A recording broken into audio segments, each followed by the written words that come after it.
یہ ایک غریب کاشتکار تھا۔ اس کی بیوی بڑی محنتی اور اطاعت گزار تھی۔ اس کے 2 بچے تھے۔ بیوی بچے اس سے اتنی محبت کرتے تھے کہ وانگچی کو اپنی غریبی کا احساس نہیں ہوتا تھا۔ وہ بڑا صابر شاکر انسان تھا اور اپنی حالت میں اتنا مگن تھا کہ شاید بادشاہ کو بھی اتنا اطمینان حاصل نہ ہو۔ وہ دن بھر کھیت میں کام کرتا اور شام کو جب گھر آتا تو اس کی بیوی اس کے سامنے گرم گرم چاول کا ایک کٹورا بھر کر رکھ دیتی اور وہ خوش خوش کھا کر بچوں کے ساتھ کھیلتا یا مزے مزے کی باتیں کرتا۔ کبھی کبھی اس کی بیوی گوشت پکاتی۔ اس روز تو گویا وانگچی کی عید ہو جاتی، کیونکہ مفلسی کی وجہ سے روز روز گوشت کھانا نصیب نہ ہوتا تھا۔ ایک صبح وانگچی کھانا کھا کر کھیت کی طرف روانہ ہوا۔ اس کی بیوی نے اپنے بیٹے کو اس کے پیچھے دوڑایا کہ وہ اپنے باپ کو یہ بات تاکید سے کہہ دے کہ جلانے کے لیے لکڑی ختم ہو گئی ہیں، اس لیے وہ شام کو اپنے ساتھ جنگل سے کچھ لکڑیاں لیتا آئے۔ وانگچی نے بچے سے یہ سن کر کہا، لکڑی کے لیے تو مجھے پہاڑ پر جانا پڑے گا۔ اچھا، دوپہر کو میں وہاں چلا جاؤں گا، تم دوڑ کر میری کلہاڑی لا دو، میں یہیں کھڑا رہوں گا۔ بچہ باپ کی کلہاڑی لانے کے لیے گھر دوڑا اور ماں کو یہ بات بتا کر کلہاڑی لے کر گھر سے نکلا۔ اس کی چھوٹی بہن یہ سن رہی تھی کہ باپ کلہاڑی کے لیے باہر ٹھہرا ہوا ہے۔ وہ اپنے بھائی کے ساتھ روانہ ہوئی اور باپ کے پاس پہنچ کر اس نے بڑے لاڈ سے کہا، ابا، آج شام کو قندیلوں کا تہوار ہے، اس کو نہ بھولیے گا، کہیں آپ پہاڑ پر سو نہ جائیں، شام کو جلد آ کر ہماری قندیلیں روشن کر دیجیے۔ بچی نے اس تقریب کے لیے جو کاغذی قندیلیں خریدی تھیں وہ مچھلی کی شکل کی تھیں اور اس پر سرخ، زرد اور سیاہ رنگوں کے نقش بنے ہوئے تھے۔ لڑکے نے ایک بڑی گول قندیل پسند کی تھی جس کا رنگ گلابی تھا۔ ان قندیلوں کو روشن کر کے بچے جلوس میں لے جاتے تھے اور 2 کے علاوہ 2 اور قندیلیں بھی تھیں جو اندھیرا ہونے کے بعد جھونپڑی کے دروازے پر لٹکائی جانے والی تھیں۔ وانگچی قندیلوں کے تہوار کو بھولا نہیں تھا، کیونکہ بچے 1 مہینے سے اس تہوار کے علاوہ اور کوئی بات ہی نہیں کرتے تھے۔ وہ کئی بار ان بچوں سے وعدہ کر چکا تھا کہ تہوار کے روز کھیت سے جلد واپس آ کر ان کی قندیلیں روشن کر دے گا۔ دوپہر کو وانگچی کے ساتھ دوسرے کاشتکاروں نے کام کو روک دیا اور درخت کے سائے میں بیٹھ کر کھانا کھانے اور سستانے لگے۔ وانگچی نے اپنی کلہاڑی اٹھا لی اور پہاڑ کی طرف روانہ ہوا۔ پہاڑ کے ڈھلوان حصوں میں اور چھوٹی چھوٹی وادیوں میں وہ ایسی جھاڑیاں تلاش کرتا پھرا جو جلدی سے کٹ جائیں اور اٹھانے جانے میں آسانی ہو۔ وہ اس تلاش میں دور تک چلا گیا۔ آخر ایک غار کے منہ پر اسے ایک چھوٹا سا درخت نظر آیا جو اس کے مطلب کا تھا۔ درخت پر کلہاڑی چلانے سے پہلے اس نے سوچا کہ ذرا غار کو جھانک کر دیکھ لے، کہیں اس میں کوئی درندہ نہ چھپا ہوا ہو۔ اس نے درخت کے پیچھے سے غار کے منہ میں داخل ہو کر اندر جھانکا اور وہ یہ دیکھ کر حیران رہ گیا کہ اس کے اندر سفید لمبی داڑھی والے 2 بوڑھے آدمی بیٹھے شطرنج کھیل رہے ہیں۔ دونوں بالکل خاموش بیٹھے شطرنج کی چالوں پر غور کر رہے تھے۔ وانگچی بھی شطرنج کھیلنا جانتا تھا۔ وہ آگے بڑھا اور چند منٹ تک شطرنج کے نقشے کو دیکھتا رہا۔ اس کا خیال تھا کہ پاس جانے کے بعد وہ دونوں بوڑھے ضرور اس کی طرف دیکھیں گے۔ اس وقت یہ ان سے درخت کاٹنے کی اجازت لے گا، لیکن ان دونوں میں سے کسی نے اس کی طرف نہیں دیکھا، اپنی شطرنج ہی میں کھوئے رہے۔ ان کی چالیں دیکھ کر وانگچی کو بھی دلچسپی پیدا ہو گئی۔ اس نے اپنی کلہاڑی نیچے رکھ دی اور فرش پر بیٹھ گیا کہ اطمینان کے ساتھ کھیل دیکھے۔ وہ دونوں بوڑھے بھی فرش پر پالتی مارے بیٹھے تھے۔ ان کے درمیان ایک پتھر پر شطرنج کی بساط رکھی ہوئی تھی۔ بساط کے کنارے اسی پتھر پر کتھئی رنگ کی ایک ڈھیری لگی ہوئی تھی جو وانگچی کو کھجور کی گٹلیاں معلوم ہوتی تھیں۔ تھوڑی دیر کے بعد دونوں شطرنج بازوں نے ایک ایک گٹلی کھا لی اور ایک گٹلی وانگچی کے منہ میں رکھ دی۔ اب وانگچی کو معلوم ہوا کہ وہ کھجور کی گٹلی نہیں ہے بلکہ ایک قسم کی نہایت مزیدار مٹھائی ہے۔ ایسی مٹھائی وانگچی نے کبھی نہیں کھائی تھی، لیکن اس مٹھائی کی یہ عجیب خاصیت نظر آئی کہ وانگچی کے بھوک پیاس دونوں غائب ہو گئیں۔ جب وہ اس غار میں آیا تھا تو اس کو بہت بھوک لگ رہی تھی، کیونکہ اس نے اپنے ساتھی کاشتکاروں کے ساتھ بیٹھ کر کھانا نہیں کھایا تھا۔ اس مٹھائی کے کھانے کے بعد وہ ایسا تازہ دم ہو گیا جیسے پیٹ بھر کر کھانا کھا چکا ہو۔ وہ اور تھوڑی دیر چپ چاپ کھیل دیکھتا رہا، لیکن یہ دیکھ کر اس کو تعجب ہوا کہ ان دونوں کھلاڑیوں کی داڑھیاں بڑھتی جا رہی تھیں۔ تھوڑی دیر میں ان کی داڑھیاں فرش تک پہنچ گئیں اور پھر اس کے دیکھتے ہی دیکھتے اتنی بڑھ گئیں کہ غار کے منہ تک پہنچ کر باہر نکلنے لگیں۔ وانگچی اپنی کلہاڑی لے کر اٹھنے لگا اور اٹھتے اٹھتے اس کی زبان سے یہ فقرہ نکل گیا، میری داڑھی تو اتنی تیزی سے نہیں بڑھ سکتی۔ اس پر ایک بوڑھے نے اپنی زبان کھولی اور کہا، ہماری داڑھیاں تیزی سے نہیں بڑھ رہی ہیں۔ میاں صاحب زادے، تمہیں یہاں آئے کتنا وقت گزرا، بتا سکتے ہو؟ وانگچی نے جواب دیا، زیادہ سے زیادہ آدھا گھنٹہ گزرا ہوگا۔ وہ یہ جواب دے ہی رہا تھا کہ اس کی کلہاڑی برادہ بن کر اس کے ہاتھ سے نیچے گر پڑی۔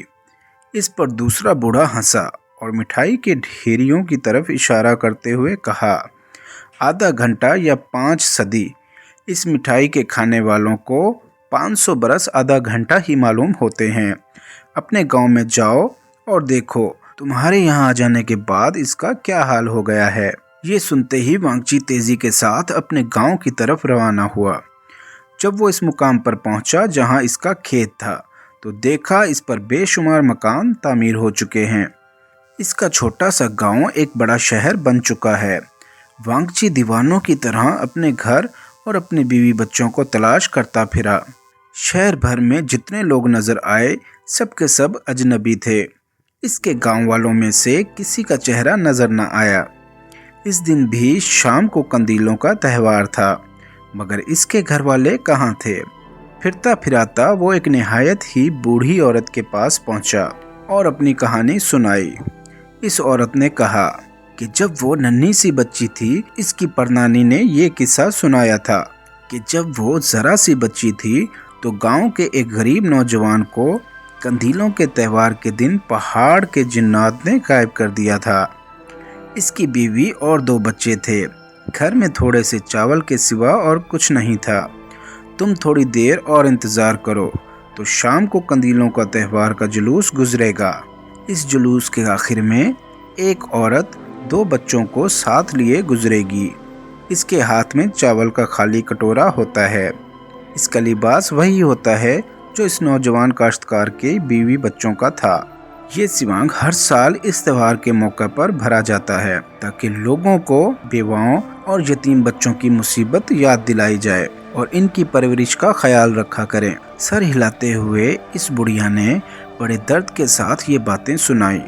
وانگچی وہاں سے اور غمگین ہو کر روانہ ہوا اور جلوس کے راستے پر کھڑا ہو گیا۔ تھوڑی دیر کے بعد جلوس نکلا۔ اس کے خاتمے پر ایک نوجوان عورت بالکل اس کی بیوی کا سا لباس پہنے ہاتھ میں کٹورا لیے چلی آئی تھی۔ اس کے ساتھ ایک طرف لڑکا اور دوسری طرف ایک لڑکی تھی۔ ان دونوں بچوں کے لباس وانگچی کے اپنے بچوں کی طرح تھے۔ یہ دیکھ کر غریب وانگچی کا دل بیٹھ گیا۔ عورت اور بچے بالکل اس کی بیوی بچوں کے سے نظر آتے تھے، مگر وہ اس کے بیوی بچے نہیں تھے۔ یہ منظر دیکھ کر وانگچی شہر کے باہر نکل گیا اور اسی پہاڑی کے دامن میں جا کر سو رہا۔ صبح سویرے ہی وہ جاگ اٹھا اور اس غار کو تلاش کرنے لگا جس میں وہ 2 بوڑھے بیٹھے شطرنج کھیل رہے تھے۔ جب وہ اندر داخل ہوا، بوڑھے اپنی شطرنج میں مگن تھے۔ وانگچی نے اپنی مصیبت بیان کی۔ انہوں نے جواب دیا کہ وہ کچھ نہیں کر سکتے، وہ اپنا راستہ لے اور انہیں پریشان نہ کرے، لیکن وانگچی اپنی جگہ سے نہ ٹلا۔ انہوں نے اس کو بھگا دینے کی بہت کوشش کی، مگر وہ ٹس سے مس نہیں ہوا۔ بوڑھے عاجز آ گئے اور اس کو کوئی ترکیب بتائے بغیر کوئی چارہ نہ دکھا۔ ان میں سے ایک بوڑھے نے کہا، تم چاند والے سفید خرگوش کے ہاں جاؤ اور اس سے اکسیر کی ایک شیشی مانگ لو۔ اگر تم اس کو پی لو گے تو ہمیشہ زندہ رہو گے، تمہیں موت کبھی نہیں آئے گی۔ وانگچی نے جواب دیا، مگر میں تو ہمیشہ زندہ رہنا نہیں چاہتا، میں تو اپنے بیوی بچوں کا زمانہ پا لینا چاہتا ہوں، جبکہ وہ اس گاؤں میں رہتے تھے۔ اچھا تو پھر اس کے لیے تمہیں اکسیر میں آسمانی اژدہے کے منہ کا پانی ملانا پڑے گا۔ لیکن وہ آسمانی اژدہا رہتا کہاں ہے؟ وانگچی نے پوچھا۔ بوڑھے نے جواب دیا، تم بڑے احمقانہ سوالات پوچھتے ہو۔ آسمانی اژدہا آسمان میں ہے، بادلوں کے غار میں رہتا ہے، اور جب غار سے باہر نکلتا ہے تو کبھی اپنے منہ سے شعلے نکالتا ہے اور کبھی پانی نکالتا ہے۔ اگر وہ آگ کے شعلے نکالے گا تو تم جل کر بھسم ہو جاؤ گے، اگر پانی نکالے گا تو تم آسانی کے ساتھ کسی چھوٹی شیشی میں وہ پانی بھر سکتے ہو۔ اب اور کیا پوچھنا چاہتے ہو؟ وانگچی باہر جانے لگا مگر غار کے منہ پر رک گیا اور پھر جرأت کر کے بولا، مجھے اڑنے کے لیے 2 پر چاہیے اور اژدہے کے منہ کا پانی رکھنے کے لیے 1 شیشی چاہیے۔ اس پر فوراً ایک بوڑھے نے ایک چھوٹی سی شیشی دی۔ وانگچی اس کا شکریہ ادا کرنا ہی چاہتا تھا کہ ایک سفید بڑا سارس اڑتا چلا آیا اور غار کے سامنے زمین پر بیٹھ گیا۔ ایک بوڑھے نے کہا، تم جہاں چاہو گے یہ سارس تمہیں پہنچا دے گا، جاؤ اس کی پیٹھ پر بیٹھ جاؤ اور ہمارا پیچھا چھوڑ دو۔ وانگچی نے جلدی سے ان کا شکریہ ادا کیا اور دوڑ کر سارس کی پیٹھ پر بیٹھ گیا۔ وانگچی کے بیٹھتے ہی سارس اڑا اور اونچا ہوتا گیا۔ اونچا ہوتے ہوتے وہ بادلوں کے غار کے سامنے پہنچ گیا۔ وانگچی وہاں اتر گیا۔ آسمانی اژدہے کا سر اونٹ کا تھا جس میں ہرن کے سینگ لگے ہوئے تھے۔ اس کی آنکھیں خرگوش کی سی تھیں اور کان گائے کے سے تھے، پنجے عقاب کے سے تھے۔ اس کے علاوہ اس کی بڑی بڑی مونچھیں اور ایک لمبی سی داڑھی تھی۔ داڑھی کے اندر ایک چمکدار موتی تھا۔ ان تمام چیزوں سے ثابت ہوتا ہے کہ وہ حقیقت میں اصلی آسمانی اژدہا تھا۔ اگر کسی اژدہے میں یہ باتیں نہ ہوں تو وہ اصلی اژدہا نہیں بلکہ کوئی نقلی اژدہا ہے۔ وانگچی نے دور سے جب بادلوں کے غار کو دیکھا تو ڈر گیا۔ اگر اس کو اپنے بیوی بچوں کا خیال نہ آتا تو وہ فوراً بھاگ کھڑا ہوتا، لیکن جب وہ اس کے نزدیک پہنچا تو معلوم ہوا بادل چٹان کی طرح سخت ہے اور ان پر ایک قسم کی سوکھی سفید گھاس پڑی ہوئی ہے۔ جب وہ غار کے منہ تک پہنچا تو وہاں گھاس کی ایک ڈھیری پر بیٹھ کر سوچنے لگا کہ اب وہ کیا ترکیب کرے کہ اژدہا غار کے باہر نکل آئے اور اپنے منہ سے آگ کے شعلے نکالنے کے بجائے پانی کی دھار نکالے۔ سوچتے سوچتے ایک ترکیب اس کے ذہن میں آئی اور اس نے فوراً ایک دیا سلائی سلگا کر اس گھاس پر آگ لگا دی۔ گھاس بالکل خشک تھی، فوراً جل اٹھی اور دیکھتے ہی دیکھتے غار کا منہ شعلوں سے بھر گیا۔ آسمانی اژدہے نے اپنا سر باہر نکال کر دیکھا کہ وانگچی نے گھاس میں آگ لگا دی ہے۔ تب اس نے اپنے منہ اور ناک دونوں سوراخوں سے پانی پھینکنا شروع کر دیا۔ پانی 3 زوردار دھاروں میں نکل رہا تھا اور گھاس کی آگ پر پڑ رہا تھا۔ وانگچی نے یہ ہوشیاری کی کہ جب دھاریں نکلنے لگی تھیں تو اسی وقت اپنی شیشی میں اس کا پانی بھر لیا تھا۔ اب جو ہی ندیاں نکلنے لگیں وہ دوڑ کر سفید سارس کی پیٹھ پر بیٹھ گیا اور اس کو اڑا دیا۔ ندیاں اتنی زور سے نکل رہی تھیں کہ تھوڑی ہی دیر میں آگ بجھ گئی اور ندیوں کا پانی نیچے زمین پر گرنے لگا۔ خوش قسمتی سے اس اژدہے کے غار کے نیچے ہی سمندر تھا، ورنہ زمین پر تو اس پانی سے طوفان ہی آ جاتا۔ سفید سارس تیزی کے ساتھ اڑتا ہوا وانگچی کو چاند کی طرف لے گیا۔ جب وہ چاند پر پہنچ گیا تو وانگچی سارس کی پیٹھ سے اترتے ہی چاند والے خرگوش کی جھونپڑی پر پہنچا اور اس کا دروازہ کھٹکھٹایا۔ خرگوش اس وقت اکسیر کی دوائیں گھونٹ رہا تھا۔ وانگچی کے دروازہ کھٹکھٹانے پر وہ اپنی دوائیں چھوڑ کر باہر آیا اور دروازہ کھول کر وانگچی کو اندر بلایا۔ چاند والا خرگوش آسمانی اژدہے کی طرح بدصورت اور مکروہ نہیں تھا۔ اس کے بال برف کی طرح سفید، ریشم کی طرح ملائم اور چمکدار تھے۔ اس کی آنکھیں بڑی خوبصورت تھیں جن کا رنگ بادامی تھا۔ آنکھوں سے مروت اور ہمدردی جھلکتی تھی۔ چاند والا خرگوش ہزاروں برس تک زندہ رہتا ہے۔ شروع میں اس کے بالوں کا رنگ بھورا ہوتا ہے۔ 500 برس کے بعد وہ بھورے بال برف کی طرح بالکل سفید ہو جاتے ہیں اور خرگوش پہلے کی نسبت بہت زیادہ خوش مزاج اور بامروت بن جاتا ہے۔ خرگوش نے وانگچی سے پوچھا کہ اس کے آنے کی غرض کیا ہے۔ وانگچی نے اپنا مدعا بیان کیا۔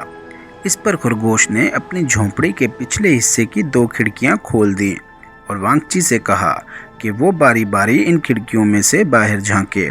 یہ کہہ کر وہ اپنی میز کی طرف جا بیٹھا جہاں وہ دعائیں گھونٹ رہا تھا۔ اس نے کہا، کھڑکیوں کے باہر تمہیں جو کچھ نظر آئے مجھے بتاتے جاؤ۔ وانگچی پہلی کھڑکی کے پاس جا کر کھڑا ہوا اور باہر نظر ڈال کر کہا، مجھے بہت سے گھر اور لوگ نظر آ رہے ہیں۔ یہ بستی کی گلیاں بھی نظر آ رہی ہیں۔ یہ تو وہی شہر ہے جہاں میں کل تھا۔ یہ شہر تو میرے گاؤں کی جگہ آباد ہوا ہے۔ وانگچی گھور گھور کر دیکھتا رہا اور پریشان ہوتا رہا کہ وہ تو اب چاند پر تھا۔ یہ نیا شہر یعنی اس کا پرانا گاؤں یہاں کیسے آ گیا، اور قریب بھی اتنا کہ اگر وہ کوئی پتھر پھینکے تو اس شہر کے سڑک پر گرے۔ حیرت کے ساتھ اس نے خرگوش سے پوچھا، یہ شہر یہاں کیسے آ گیا؟ بوڑھے خرگوش نے جواب دیا، یہ میرا ایک راز ہے۔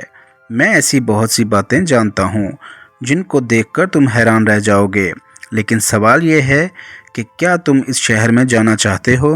وانگچی نے انکار میں سر ہلایا۔ خرگوش نے کہا، تب تو وہ کھڑکی بند کر دو۔ یہ کھڑکی زمانہ حال کی ہے۔ دوسری کھڑکی میں دیکھو، وہ زمانہ ماضی کی ہے۔ وانگچی نے دوسری کھڑکی سے دیکھنا شروع کیا۔ اس کو اپنا چھوٹا سا گاؤں نظر آنے لگا۔ پھر اس کی بیوی نظر آئی اور اس کا لڑکا اور اس کی لڑکی اچھلتی کودتی دکھائی دی۔ لڑکی نے رنگین قندیلیں دروازے کے باہر لٹکا دی تھیں اور خوشی کے مارے اچھل رہی تھی۔ اتنے میں اس کے بیٹے کی آواز آئی، ان قندیلوں کو روشن کرنے کے لیے ابا وقت پر نہیں آئیں گے۔ یہ سنتے ہی وانگچی پلٹا اور خرگوش کی طرف غمگین نگاہوں سے دیکھ کر کہا، مجھے اپنے بچوں کے ہاں بھیج دیجیے، میں ایک شیشی میں اژدھے کے منہ کا پانی لایا ہوں۔ سفید خرگوش نے کہا، یہ بہت اچھا کیا، کہاں ہے وہ شیشی؟ مجھے دو۔ وانگچی نے شیشی خرگوش کے حوالے کی۔ اس نے شیشی کا ڈھاٹ کھول کر اس میں اکسیر کے چند قطرے بڑی احتیاط کے ساتھ ڈالے۔ اکسیر بالکل صاف شفاف تھا اور وہ قطرے شیشی میں پڑتے تھے جو ہیروں کی طرح چمک رہے تھے۔ خرگوش نے اب وہ شیشی وانگچی کو دے دی اور کہا، لو، اس کو پی لو۔ اس کو پینے کے بعد تم اپنی خواہش کے مطابق زندگی بسر کر سکو گے۔ وانگچی نے شیشی لی اور اس کا ایک ایک قطرہ پی گیا۔ پیتے ہی کھڑکی پھیل کر بڑی ہو گئی اور وانگچی کو ایک زینہ سا نظر آیا جس کے قدمچے اس کے گاؤں کی سڑک تک جاتے تھے۔ خرگوش کا شکریہ ادا کر کے وہ جلد از جلد زینے سے اتر گیا اور سڑک پر پہنچ کر اپنے گھر کی طرف بھاگا۔ وہ ٹھیک ایسے وقت پر گھر پہنچا تھا کہ اس کی بیوی موم بتی لیے سرخ اور زرد قندیلوں کو روشن ہی کرنے والی تھی۔ اس نے بیوی کے ہاتھ سے موم بتی لے لی اور دروازے پر جھولنے والی قندیلوں کو روشن کر دیا۔ اس کے بیٹے نے پوچھا، ابا آپ کو اتنی دیر کیوں لگی؟ آپ کہاں تھے؟ وانگچی بچوں کو چمٹا چمٹا کر پیار کر رہا تھا۔ چھوٹی بچی کو سمجھ میں نہیں آتا تھا کہ ابا اتنے خوشی کے ساتھ سب سے کیوں بغل گیر ہو رہے ہیں، لیکن وانگچی نے اس وقت اپنی وہ ساری مصیبتیں بیان نہیں کی۔ اندھیرا ہو جانے کے بعد جب قندیلوں کے تہوار کی دعوت شروع ہوئی تو وہ لذیذ کھانوں پر بڑھ چڑھ کر ہاتھ مارنے لگے۔ پیارے دوستو، اگر آپ کو یہ کہانی پسند آئی ہے تو چینل کو لائک کریں، سبسکرائب کریں اور بیل آئیکن کو ضرور پریس کریں۔